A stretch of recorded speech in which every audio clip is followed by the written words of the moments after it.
2002년 6월 동해안의 한 해변 마을. 결혼식을 올린 지 채 일주일도 되지 않은 신혼부부가 2박 3일 일정으로 여행을 왔습니다. 33세 남편 박세윤, 30의 아내 정가희. 첫날 저녁 두 사람은 해변에서 석양을 보며 사진을 찍었죠. 카메라에 담긴 그들의 표정은 그 어느 때보다 행복해 보였습니다. 다음 날 아침, 민박집 주인은 그날도 평소처럼 노크를 했습니다. 한 번, 두 번, 세 번. 대답이 없었죠. 체크아웃 시간이 한참 지났는데도 신혼부부가 나타나지 않았습니다. 마스터키로 문을 열고 들어간 방.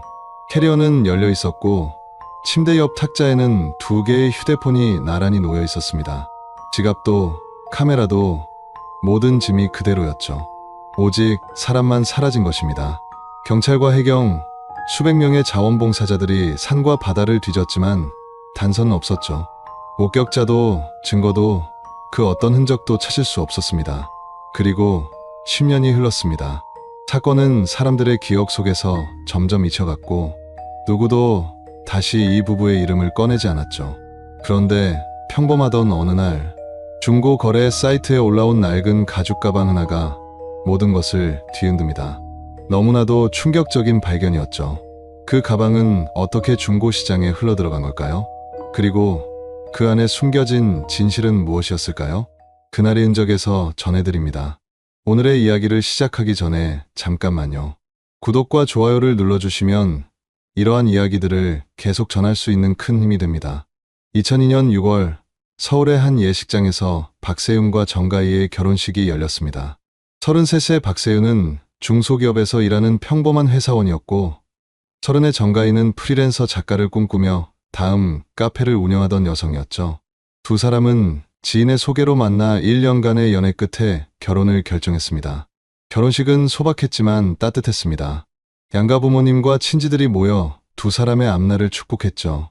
박세윤의 아버지는 퇴직한 공무원으로 과묵한 성격이었지만 그날만큼은 아들의 손을 꼭 잡으며 행복해했습니다. 정가희의 언니는 동생의 웨딩드레스 자락을 정리해주며 눈물을 흘렸죠. 간호조무사로 일하던 언니는 늘 동생을 걱정하는 마음이 컸습니다. 신혼여행 장소는 정가희가 선택했습니다. 동해안의 한 관광도시였죠. 박세윤은 아내의 선택에 흔쾌히 동의했습니다. 정가희는 카페에 이렇게 적었습니다. 바다가 보고 싶다고, 푸른 파도 소리를 들으며 새로운 시작을 하고 싶다고 말이죠. 결혼식 사흘 뒤 두 사람은 2박 3일 일정으로 신혼여행을 떠났습니다. 박세윤은 회사에 휴가를 냈고 정가희는 노트북과 카메라를 챙겼죠. 카페에 신혼여행기를 연재할 계획이었습니다. 출발 전날 밤 정가희는 언니와 통화를 했습니다. 목소리는 들뜬 기대감으로 가득했죠. 해변 근처의 작은 민박집에 도착한 것은 오후 4시경이었습니다. 70대 노인이 운영하는 아담한 숙소였죠. 민박집 주인은 젊은 부부를 반갑게 맞이했습니다. 방은 2층 모퉁이 방이었고 창문으로는 바다가 한눈에 들어왔습니다. 박세윤은 짐을 풀며 아내에게 물었죠. 마음에 드냐고. 정가희는 환하게 웃으며 고개를 끄덕였습니다. 첫날 저녁 두 사람은 해변으로 나갔습니다. 6월의 바다는 아직 차가웠지만 맨발로 모래사장을 걷기에는 충분했죠. 정가희는 카메라로 석양을 담았고 박세윤은 아내의 모습을 휴대폰으로 찍었습니다. 그리고 두 사람은 함께 셀카를 찍었죠. 배경에는 붉게 물든 하늘과 잔잔한 파도가 있었습니다. 저녁 9시경 두 사람은 숙소로 돌아왔습니다. 정가희는 노트북을 열어 카페에 사진을 올렸죠. 제목은 새로운 시작, 바다와 함께였습니다. 글의 마지막 문장은 이렇게 끝났습니다. 내일은 더 멋진 하루가 될 거라고. 사랑하는 사람과 함께라면 어디든 천국이라고 말이죠. 그것이 정가희가 남긴 마지막 기록이었습니다. 다음날 아침 두 사람은 체크아웃 시간이 되어도 나타나지 않았죠. 민박집 주인이 문을 두드렸지만 대답이 없었습니다. 마스터키로 문을 열고 들어간 방에는 짐가방과 휴대폰, 지갑이 그대로 놓여 있었습니다. 침대는 사용한 흔적이 있었지만 사람은 어디에도 없었죠. 민박집 주인은 즉시 경찰에 신고했습니다.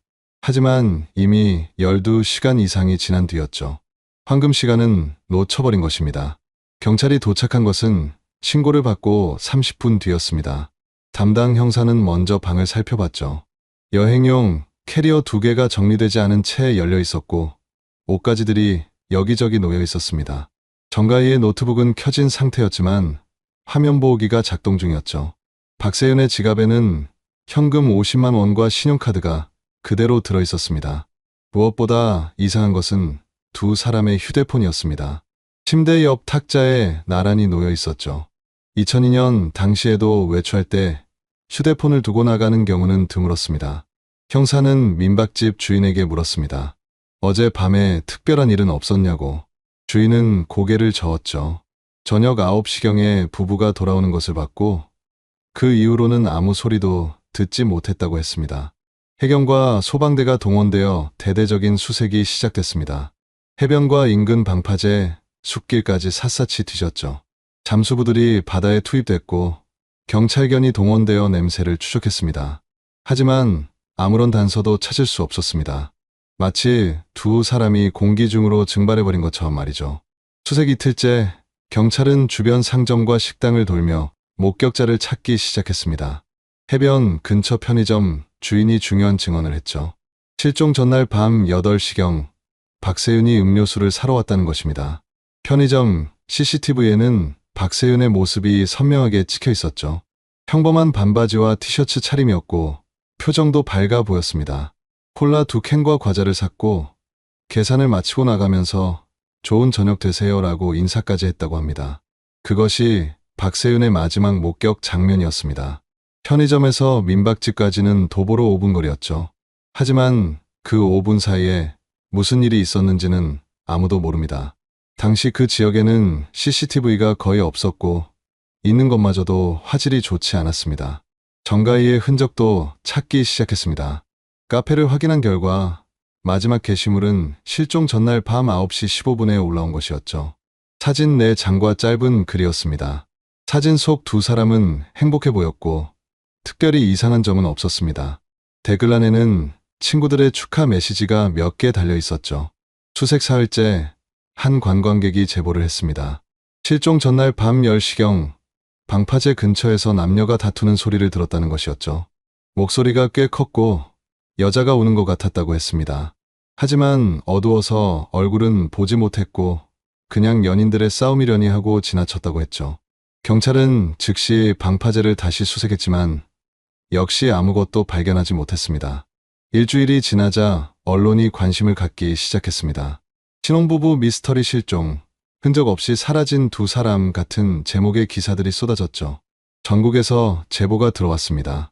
누군가는 서울에서 비슷한 부부를 봤다고 했고 또 누군가는 부산행 기차에서 봤다고 했죠.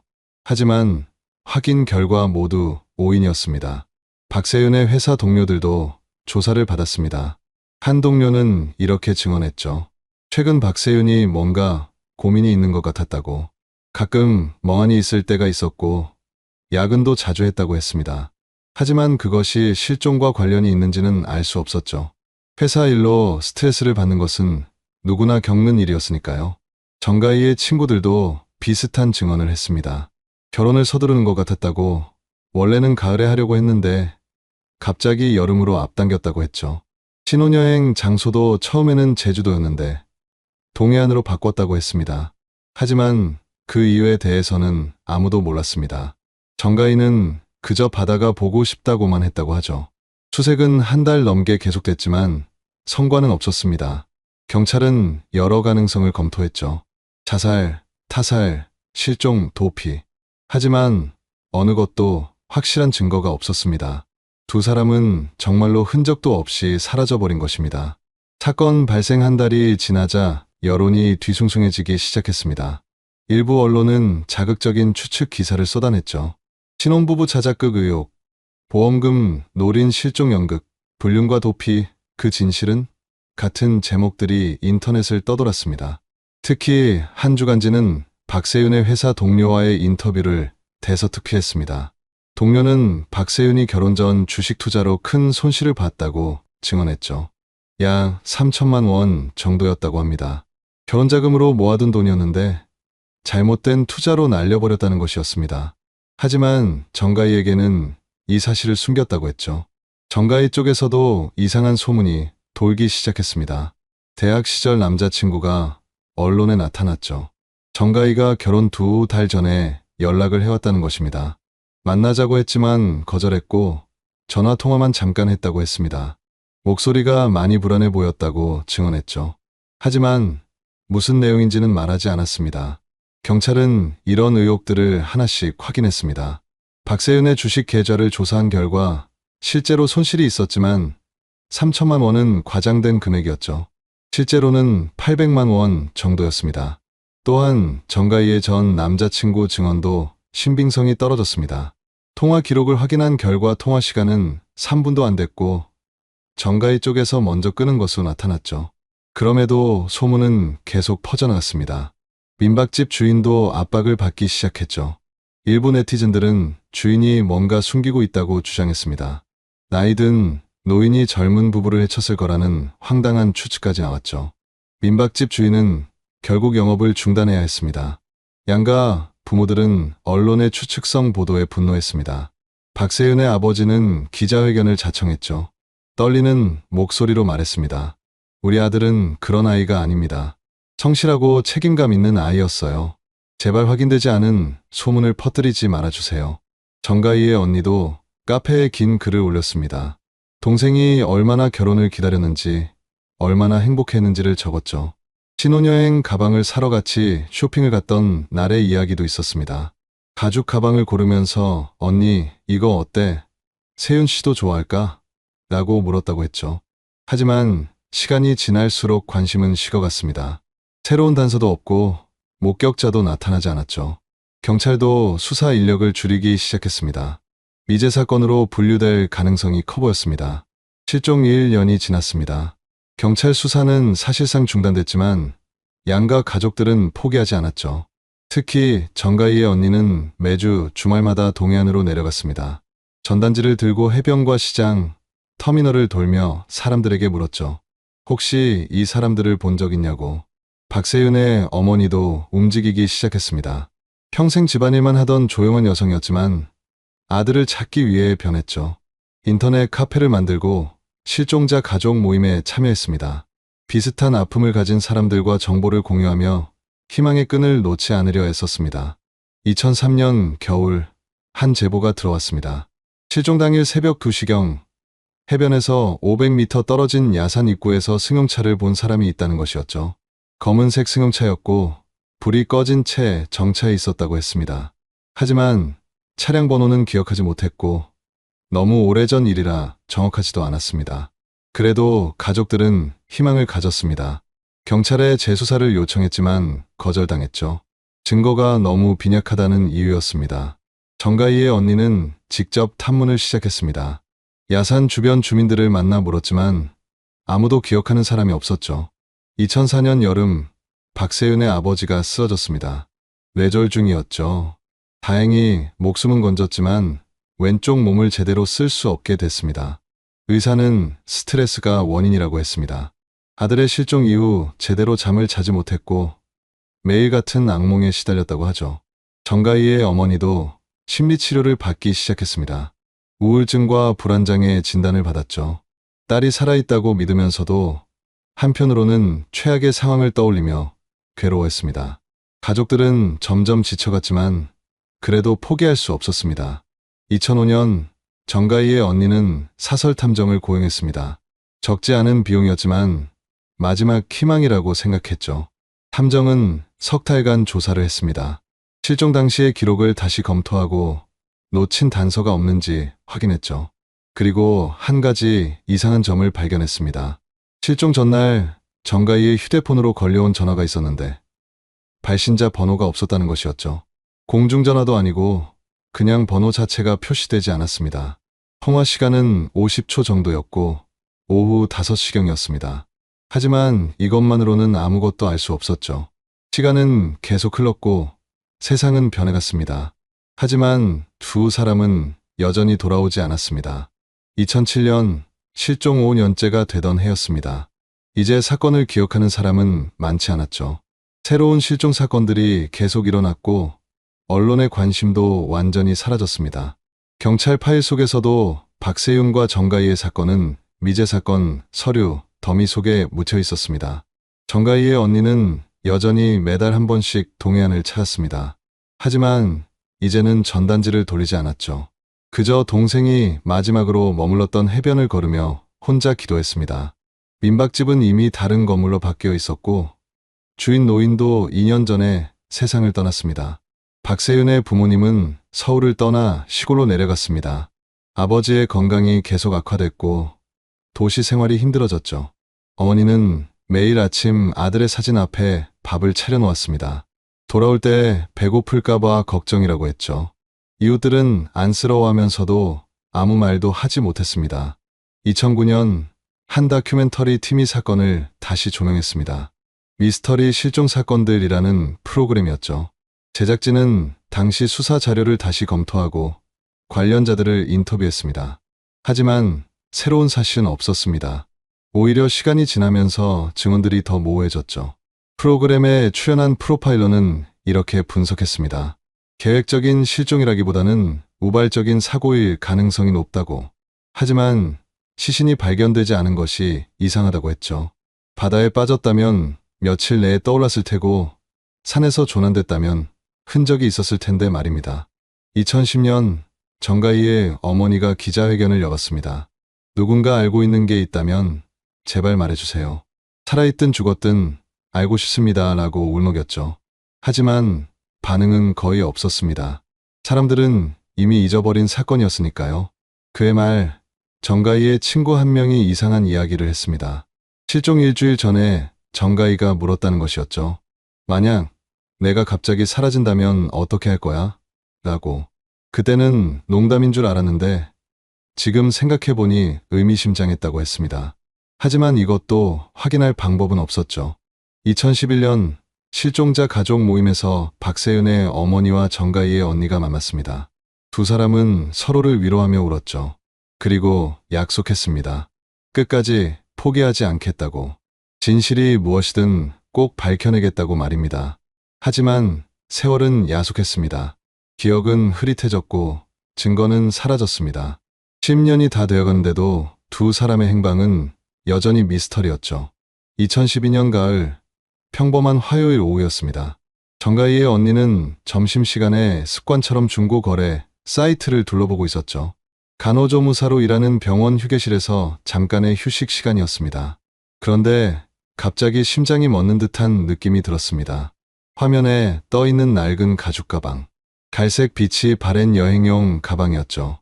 판매자가 올린 사진은 흐릿했지만 가방의 모양과 디자인이 너무나 익숙했습니다. 정가희와 함께 명동에서 샀던 바로 그 가방처럼 보였죠. 손가락이 떨렸지만 침착하게 사진을 확대했습니다. 가방 안쪽 사진도 있었습니다.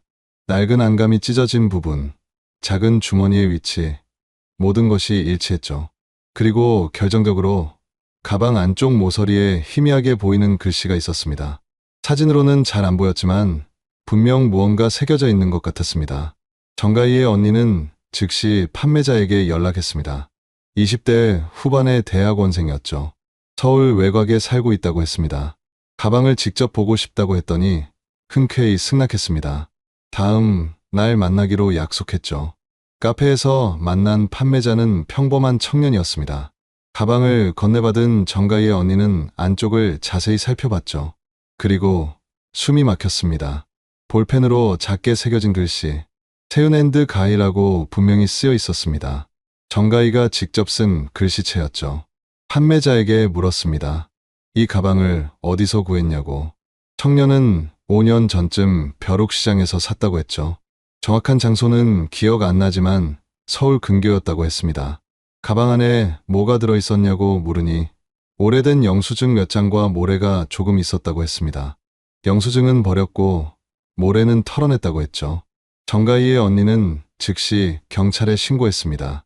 10년 만에 나타난 첫 번째 물증이었죠. 경찰은 가방을 압수하고 정밀 감식을 시작했습니다. 지문 채취, DNA 검사, 모래 성분 분석까지 가능한 모든 조사를 했습니다. 일주일 후 결과가 나왔습니다. 가방에서 정가희의 지문이 검출됐죠. 또한 미세하게 남아있던 모래는 동해안 지역의 모래와 성분이 일치했습니다. 하지만 그것뿐이었습니다. 다른 단서는 없었죠. 경찰은 판매자를 다시 조사했지만 그는 정말로 아무것도 모르는 것 같았습니다. 거짓말 탐지기 검사도 통과했죠. 벼룩 시장 상인들을 찾아다녔지만 5년 전 일을 기억하는 사람은 아무도 없었습니다. 언론이 다시 주목하기 시작했습니다. 10년 만에 발견된 실종 부부의 가방, 미스터리는 계속된다 같은 기사들이 쏟아졌죠. 하지만 가방이 어떻게 중고시장까지 흘러갔는지는 여전히 알 수 없었습니다. 가방 발견 소식에 양가 가족들은 다시 희망을 품었습니다. 박세윤의 어머니는 10년 만에 처음으로 서울로 올라왔죠. 경찰서에서 가방을 직접 확인하고 싶다고 했습니다. 낡고 바랜 가죽 가방을 보며 눈물을 흘렸습니다. 며느리가 얼마나 신중하게 고른 물건인지 알고 있었으니까요. 경찰은 수사팀을 다시 꾸렸습니다. 하지만 10년이라는 시간은 너무 길었죠. 당시 수사를 담당했던 형사들은 대부분 은퇴했거나 다른 부서로 옮겨갔습니다. 새로운 담당자들은 서류로만 사건을 파악해야 했죠. 수사는 가방의 이동 경로를 추적하는 데 집중됐습니다. 2007년부터 2012년까지 5년 동안 가방이 어디에 있었는지 알아내려 했죠. 전국의 중고품 시장과 벼룩 시장을 조사했습니다. 하지만 대부분의 거래가 현금으로 이루어지고 기록이 없어서 추적이 불가능했습니다. 한 가지 이상한 점이 발견됐습니다. 가방 손잡이 부분에서 미량의 석회 성분이 검출된 것이었죠.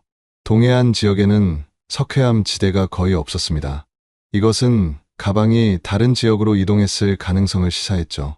전문가들은 강원도 내륙 지역이나 충청도 일부 지역일 거라고 추정했습니다. 정가희의 언니는 독자적으로 조사를 계속했습니다. 동생의 카페를 다시 샅샅이 뒤졌죠. 그리고 이상한 점을 발견했습니다. 실종 한 달 전에 쓴 글에 이런 문장이 있었던 것입니다. 때로는 모든 것을 버리고 새롭게 시작하고 싶을 때가 있다. 아무도 모르는 곳으로 가서 다른 사람이 되고 싶다. 이 글을 본 일부 네티즌들은 계획적 실종을 다시 의심했습니다. 하지만 정가희의 언니는 달랐죠. 동생은 원래 감상적인 글을 자주 썼고 이런 표현은 문학적 수사일 뿐이라고 확신했습니다. 2013년 봄 또 다른 제보가 들어왔습니다. 충청도의 한 폐광 근처에서 비슷한 부부를 봤다는 것이었죠. 2003년경이었다고 했습니다. 남자는 수염을 기르고 있었고 여자는 짧은 머리였다고 했습니다. 하지만 제보자의 기억이 너무 흐릿했고 확인할 방법도 없었죠. 수사는 다시 교착 상태에 빠졌습니다. 가방이라는 물증이 나타났지만 오히려 더 많은 의문만 남겼죠. 왜 가방만 나타났을까? 누가 중고시장에 팔았을까? 두 사람은 정말 어디로 간 것일까? 경찰은 결국 수사를 다시 축소했습니다. 더 이상 진전이 없다는 판단이었죠. 가족들은 절망했지만 완전히 포기할 수는 없었습니다. 2025년 현재 박세윤과 정가희가 사라진 지 23년이 흘렀습니다. 두 사람이 살아있다면 박세윤은 56세, 정가희는 53세가 되었을 나이죠. 하지만 여전히 그들의 행방은 오리무중입니다. 박세윤의 아버지는 5년 전 세상을 떠났습니다. 마지막까지 아들의 이름을 부르며 눈을 감았다고 하죠. 어머니는 80을 넘긴 나이에도 여전히 아들을 기다리고 있습니다. 치매 증상이 시작됐지만 아들의 실종 사실만은 잊지 않았습니다. 매일 묻곤 하죠. 오늘은 세윤이 소식 없니? 라고. 정가희의 부모님도 많이 늙었습니다. 어머니는 요양원에 계시고 아버지는 작년에 폐암 진단을 받았죠.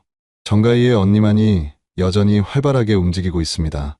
이제는 소셜미디어를 통해 동생의 사건을 알리고 실종자 가족 모임에서 봉사활동을 하고 있죠. 동해안의 그 해변은 완전히 변했습니다.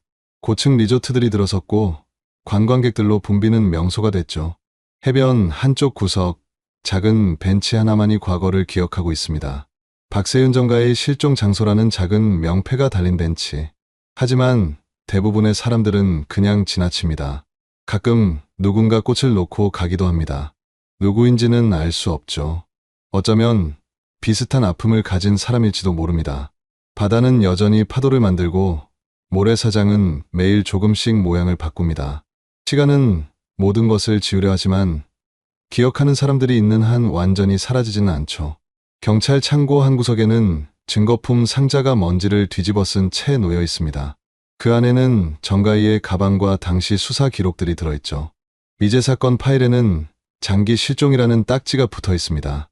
공소시효는 없지만 사실상 수사는 종결된 것이나 다름없습니다. 정가희의 언니는 최근 인터뷰에서 이렇게 말했습니다. 이제는 살아서 돌아오기를 바라지 않아요.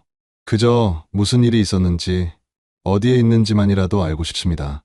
그래야 우리도 마음을 정리할 수 있을 것 같아요. 이 사건은 우리에게 많은 것을 생각하게 합니다. 사랑하는 사람이 어느 날 갑자기 사라진다면 남겨진 사람들은 어떻게 살아가야 할까요? 답을 찾을 수 없는 질문을 안고 살아가는 것이 얼마나 고통스러운 일인지 우리는 상상조차 하기 어렵습니다. 때로는 진실을 모르는 것이 더 잔인한 형벌일 수 있습니다. 희망과 절망 사이를 오가며 평생을 살아야 하니까요. 하지만 그럼에도 불구하고 가족들이 포기하지 않는 이유는 단 하나입니다. 사랑하는 사람을 잊을 수 없기 때문이죠. 우리 사회는 실종자와 그 가족들에게 더 많은 관심을 가져야 합니다. 단순히 미스터리로 소비하는 것이 아니라 그들의 아픔에 공감하고 함께 해결책을 찾아야 합니다. 더 나은 수색 시스템, 더 체계적인 수사 방법, 그리고 가족들을 위한 지원 체계가 필요합니다. 박세윤과 정가희의 이야기는 아직 끝나지 않았습니다. 언젠가 진실이 밝혀질 수도 있고 영원히 미스터리로 남을 수도 있죠. 하지만 중요한 것은 우리가 그들을 기억한다는 것입니다. 그날인 적은 앞으로도 세상이 기억해야 할 사람들의 이야기를 전하겠습니다. 구독과 좋아요는 그 기억을 더 멀리 퍼뜨리는 힘이 됩니다. 시청해 주셔서 감사합니다.